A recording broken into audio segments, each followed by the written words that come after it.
Picture this. A woman stands in the center of a grand ballroom, surrounded by hundreds of people applauding, cameras flashing, champagne glasses raised in celebration. Her husband, the man she built an empire with, steps up to the microphone. The room falls silent. And then he says the words that will shatter her world. "Please, stop calling her my wife. It feels like an insult to me." The applause continues. But for her, time stops. This is the story of Catherine Hayes, a woman who gave everything for love, only to discover that love had an expiration date she never knew existed. How does a marriage that survived poverty, sleepless nights, and impossible odds end in public humiliation? What turns a devoted husband into a stranger who erases you from his story? And more importantly, what happens when the woman everyone underestimated decides she's done being invisible? Tonight, we're going to walk through the life of a woman who learned the hardest lesson of all, that sometimes the people you trust most are the ones writing your exit from their narrative. This isn't just a story about betrayal. It's about the moment you realize you've been playing a supporting role in your own life and the terrifying, liberating decision to rewrite the script. Stay with me because what Catherine discovered in the aftermath of that ballroom will make you question everything you thought you knew about loyalty, ambition, and the price of silence.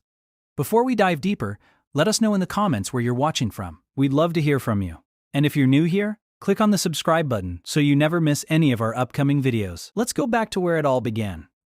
15 years earlier, Catherine Mitchell was a 28-year-old graphic designer working out of a cramped studio apartment in Chicago. She wasn't wealthy. She wasn't connected. But she had something rare. She believed in people's potential more than they believed in themselves. That's how she met David Hayes. He was 31, working 2 jobs, drowning in student debt from a failed business degree, and pitching a tech startup idea that everyone else had laughed out of the room. Everyone except Catherine. She saw something in his eyes that night at a mutual friend's birthday party. Something hungry and desperate and honest.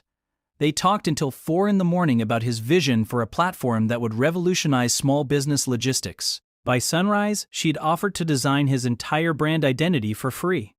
6 months later, they were dating. A year after that, they were married in a courthouse ceremony with 2 witnesses and a bouquet from the corner store.